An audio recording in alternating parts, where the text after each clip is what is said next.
Mes amis Bélier, bien le bonjour sur votre tirage général de ce mois. Soyez les bienvenus et ceux qui me découvrent, eh bien, soyez heureux ici. J'espère que cette guidance vous plaira. Et voilà, cette chaîne est la vôtre. Alors, je tenais bien évidemment à vous remercier toutes et tous pour votre fidélité, pour vos likes, vos commentaires, vos partages, voilà. Ici, mes amis Bélier, on a quelque chose qui... on est renvoyé à notre passé en ce sens, d'un point de vue général, que dans le passé on avait une vérité qui était juste. Ce que l'on vivait avant, c'était la bonne chose, c'était la bonne histoire, c'était la bonne époque, c'était le bon travail. Et là aujourd'hui, on va se mettre en marche, on est dans cette nouvelle quête-là, c'est ça qui revient. Alors, ce que vous avez sur votre tirage, on a trois arcanes majeurs, le chariot, le jugement, les amants. On a du bâton un peu ici, un peu là, on a ici, on a beaucoup d'épées.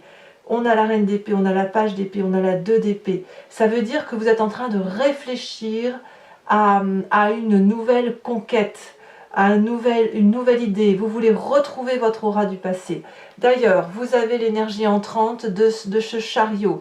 Ce chariot qui va parler du mouvement. Vous êtes décidé à gagner, déterminé à atteindre un but. Vous êtes quelqu'un qui est forgé mentalement.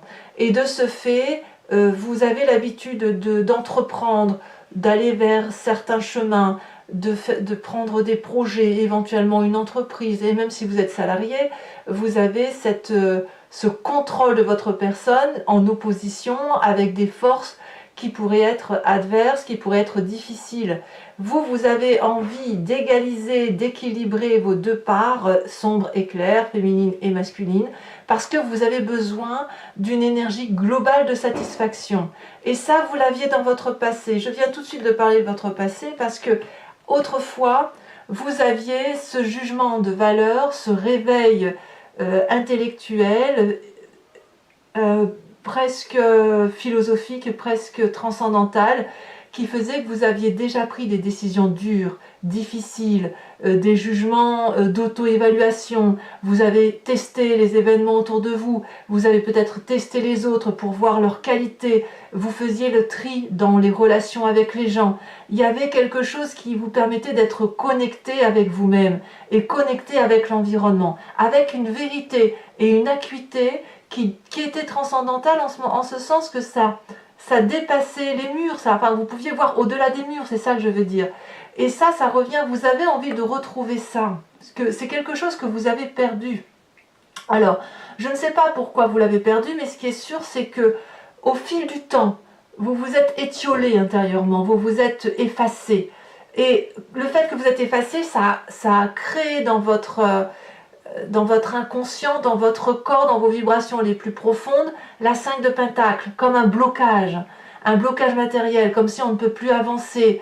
Et ça a créé dans son corps le sentiment d'être un peu pauvre matériellement, pauvre spirituellement, comme si on était déconnecté face à l'adversité, comme si on se sentait en échec constant. Vous ne vous en rendez pas compte, c'est de l'inconscient, mais ça bloque. C'est quelque chose qui bloque. Et quand c'est comme ça, vous repensez au passé, à ce jugement, à ce réveil, à cette force que vous aviez, à votre capacité de dissuasion, à votre capacité de décider, un leadership. Et là, vous avez envie de vous reconnecter. Alors, qu'est-ce qui se passe dans son présent? Qu'est-ce qu'on a dans son environnement? Dans le présent, on a des décisions qui arrivent et qui semblent difficiles à prendre. On a plusieurs options. Et le fait de prendre des décisions seules, ça ne semble pas possible. Alors pourquoi? Parce que peut-être il y a beaucoup d'informations, beaucoup de technicité, beaucoup de difficultés, des conflits intérieurs où on n'arrive pas à faire la part entre le total des bénéfices et le total des inconvénients. Et quand c'est comme ça, eh bien il y a les deux pages ici, c'est-à-dire de la curiosité, de la réflexion, de l'approfondissement, des influences, des inspirations. Ça, c'est les pages. Les pages, elles nous invitent à avancer, à débloquer, à sortir de sa zone de confort. Donc, vous pouvez le faire. Mais est-ce que l'environnement peut le faire? Alors, dans votre environnement, favorable, on nous dit qu'effectivement, il y a suffisamment d'immaturité autour de vous pour que vous puissiez prendre les décisions à la place des autres. Donc ça, c'est assez intéressant pour vous, si ce n'est que peut-être vous ne le voyez pas. Vous avez peut-être trop de, comment dirais-je, trop de bienveillance vis-à-vis des autres pour voir leur stupidité. Mais au fond de vous, vous savez que vous avez raison. Ce jugement, vous l'avez depuis le passé. Donc les autres sont peut-être un peu trop distraits, pas assez concentrés, pas assez dans l'action, si vous voulez. Ils sont un peu trop dans la réflexion, dans la fainéantise, alors que vous avez envie de foncer, quoi. Alors quand c'est comme ça, il y a aussi des environnements défavorables. C'est la page d'épée qui va nous parler de vous embrouiller, l'environnement. L'environnement essaye d'agiter votre mental, essaye de l'alerter, essaye de vous rendre plus vigilant, va éventuellement vous inviter à la curiosité pour réfléchir autrement, mais en même temps, là, on vous dit qu'il faut arrêter, parce que c'est défavorable et que ça vous empêche de prendre des décisions. Donc aujourd'hui, vous êtes dans une situation un peu étouffée, avec des intérêts et des avantages et des inconvénients. Vous avez effectivement cette capacité de voir qu'autour de vous, il y a de l'incapacité à prendre des décisions. Donc vous pouvez les prendre par vous-même, si ce n'est que on va vous disperser mentalement. On va tenter de vous disperser mentalement. C'est ça qui est dangereux. Et comme vous êtes affaibli intérieurement, psychologiquement, sans vous en rendre compte, puisqu'on est dans l'inconscient, eh bien on a ce sentiment de ne pas être à la hauteur. On a le sentiment de ne pas être à la hauteur. C'est terrible hein, quand même. Hein. Alors, est-ce que ça va durer ça? Je pense que non, parce que à partir du moment où vous avez ce passé qui remonte à la surface avec ce réveil, cette évaluation, cette auto-évaluation de soi et sa propre foi en soi, eh bien, on va pouvoir rebondir. Et effectivement, dans le très proche avenir, vous avez la reine d'épée qui va nous parler de prendre des décisions avec objectivité, avec une perception et une acuité particulièrement importante, avec une intelligence parce que c'est assez établi, on a quand même les connaissances qu'il faut, et puis c'est tranché, vous voyez, c'est tranché, ça peut paraître dur, la reine d'épée elle est dure parfois, alors la reine d'épée ça peut être aussi un signe d'air, hein, qui soit le Gémeaux, le Balance ou le Verseau, il y a donc cette dureté dans le tempérament, dans la prise de décision, mais toujours avec cette idée d'être connecté à son réveil, à ses guides, aux personnes, à ses énergies, cette synchronicité qui nous vient de l'extérieur, des signes qui nous viennent de l'extérieur, ça nous permet de prendre nos décisions. Donc là, on a ça hein, qui arrive hein, dans votre mois. Donc c'est assez intéressant. Dans votre état d'esprit, vous êtes d'ailleurs tout feu, tout flamme. Vous êtes comme le chariot, il y a l'envie de projet, il y a l'envie de vivre, il y a l'envie, même une envie de sexualité assez importante possiblement, parce qu'il y a de l'enthousiasme à réussir. Hein. Vous voulez le chariot, vous voulez le succès, vous voulez la réussite, vous avez envie de vivre à 100%.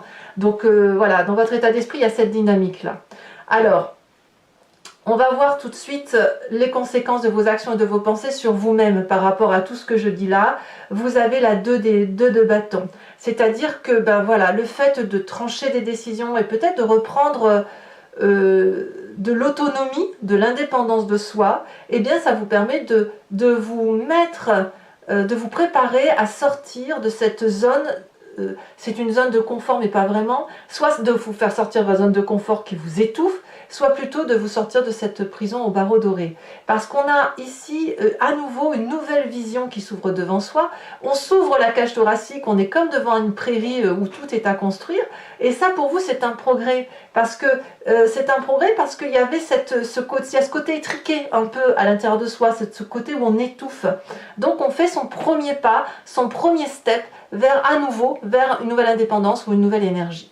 Alors, qu'est-ce qui se passe maintenant au niveau de la famille et des amis? Alors, la 2 de coupe inversée va nous parler de séparation ou de disharmonie. Ça ne veut pas dire que vous allez vous séparer de votre couple, ça veut juste dire que vous faites le tri. Vous remettez les gens à leur place. Les communications pourraient être mauvaises si effectivement vous devez recadrer certaines personnes. On pourrait être même dans une forme de désintéressement par rapport à l'autre. Mais ça devrait être temporaire et on verra avec l'approfondissement. Ça devrait être temporaire parce qu'à mon avis, vous avez besoin de vous concentrer sur le fait de gagner à nouveau votre autosatisfaction, votre enfant intérieur. Là, il a besoin d'être un peu blindé de fleurs, blindé de cadeaux, vous voyez. Donc ici, on ne peut pas trop passer du temps à faire plaisir à l'autre, à la famille, aux amis. On a un peu cette communication qui est un petit peu abîmée parce qu'on est trop concentré sur autre chose. Alors, est-ce que ça va avoir des conséquences néfastes sur l'environnement, sur la fin de mois? Par rapport à tout ça, je dirais non, parce qu'on a la carte de l'amoureux.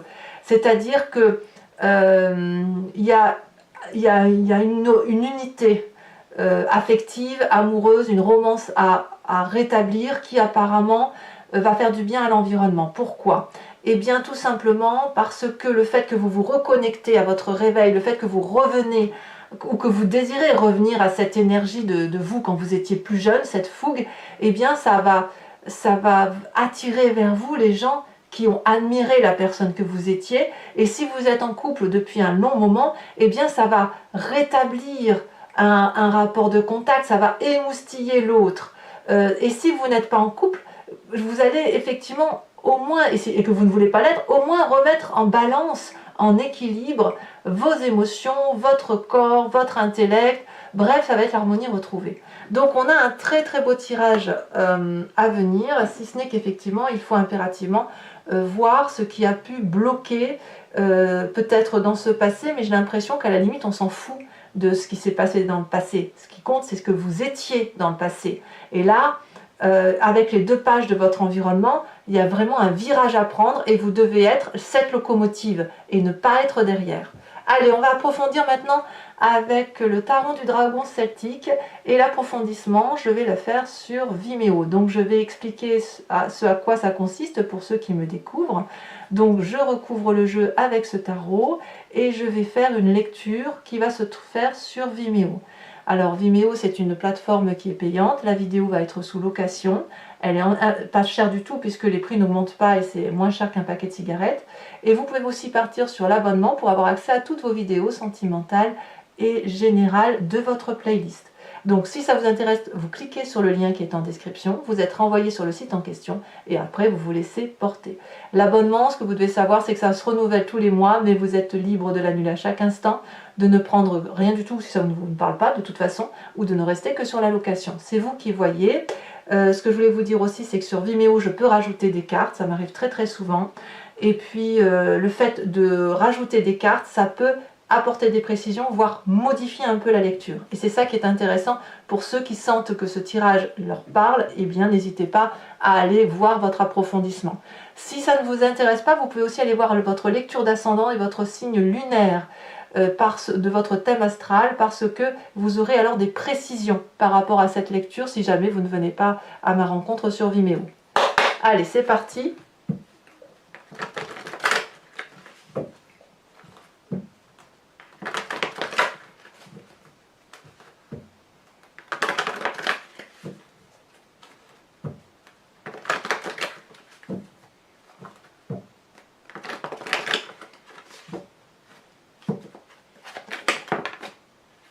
Sur le chariot, on a la 3 de denier. Très bien. Donc en plus, vous n'êtes même pas seul. Sur l'environnement favorable, 9 de bâton. Ouf, c'est bien. Hein. Environnement défavorable, la vallée de denier. Ça ne m'étonne pas. Ça ne m'étonne pas. Pourtant, elle est bien la vallée de denier, mais ça ne m'étonne pas. Sur le présent, qu'avons-nous?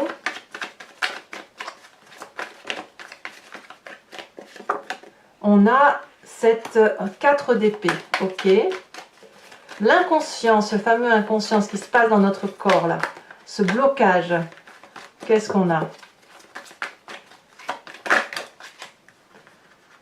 J'essaierai d'en savoir un peu plus sur Vimeo, hein, quitte à rajouter des cartes. On a la 2 de denier, ok. Bah, ça ne m'étonne pas, ça va avec. Hein. La peur de se tromper peut-être. Sur le passé, le roi de bâton, évidemment, vous êtes de feu, hein, donc vous étiez entreprenant. Ça me plaît bien, moi, votre tirage. Ouh là là, ça a tombé. Alors attendez, je ramasse mes cartes.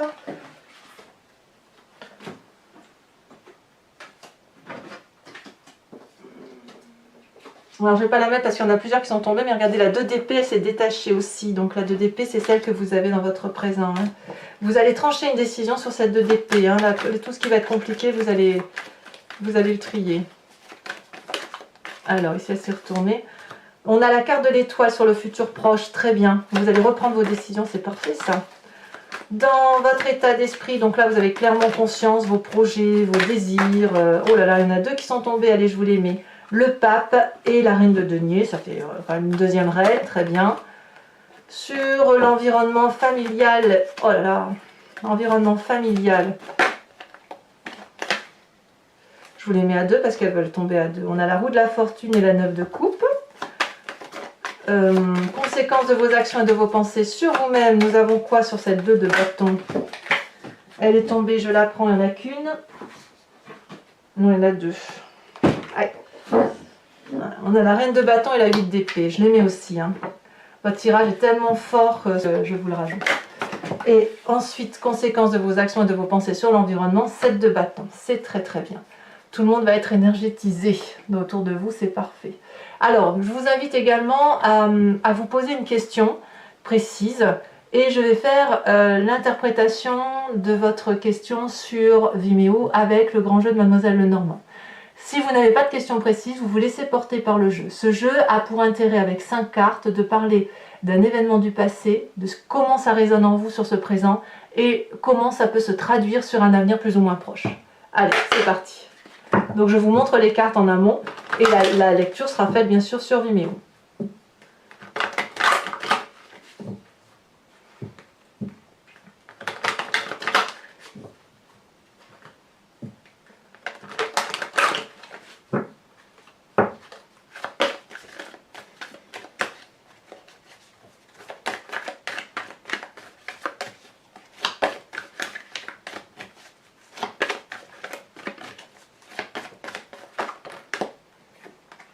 On a la 4 de trèfle.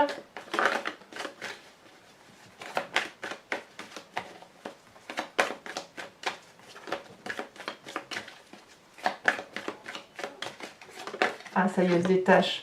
On a la 2 de cœur. Je ne suis pas surprise que la 2 de cœur sorte.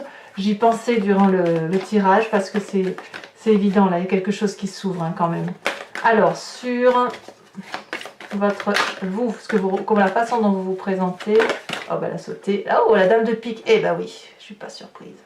Vous avez peur de trancher, vous avez peur de prendre des décisions. Peut-être que certains d'entre vous ont peur de perdre l'affection de l'autre ou des autres, hein, ou la peur des conséquences de ces actions. Il ne faut pas que ça dure ça. Vous ne serez pas plus aimé ou pas moins aimé parce que vous prenez telle ou telle décision. Hein. Alors, les 2 prochaines cartes, elles sautent bien. Nous avons la 4 de pique. Et ici, elle a sauté déjà. Nous avons la 8-9 de pique. D'accord? Enfin, sur Vimeo, pour les petites cartes bonus, je vous tirerai 3 cartes pour chacun des décans avec les cartes OH. Ce sont des cartes conseils ou de protection. Allez, c'est parti.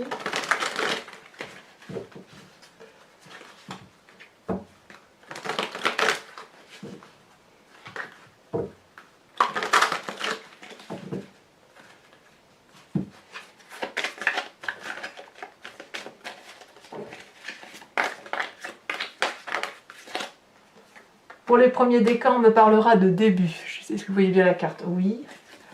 Pour les deuxièmes décans, on me parlera de...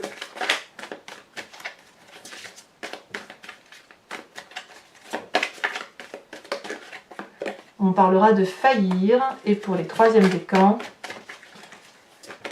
elle a sauté, on parlera d'ennui. Ensuite, je recouvre ces 3 cartes avec une carte complémentaire, imagée.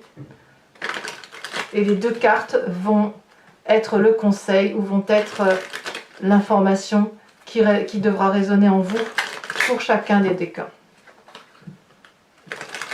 Hop. Alors, qu'est-ce qu'on a pour mes premiers décans? Elle saute déjà, le début, d'accord. Ok, deuxième décan, on a cette image ici, très bien. Ah ouais, d'accord. Troisième décan, je sais pas. Je peux pas. Il y en a deux. Même si les deux veulent parler, j'en veux qu'une. Ah, on a de l'argent. Ennui par rapport à l'argent. Alors voilà, donc écoutez mes amis béliers, je vous dis à très vite pour vos prochaines vidéos. Vous pouvez toutefois commenter, liker, partager, j'aime beaucoup vous lire, vous le savez. Et n'hésitez pas à vous abonner si ce n'est pas déjà fait, parce que là pour le coup c'est important pour ma chaîne et pour qu'elle voilà, qu'elle soit soutenue, quoi. Voilà, je vous souhaite un excellent mois, je vous dis à très vite et je vous embrasse bien fort. Bisous bisous.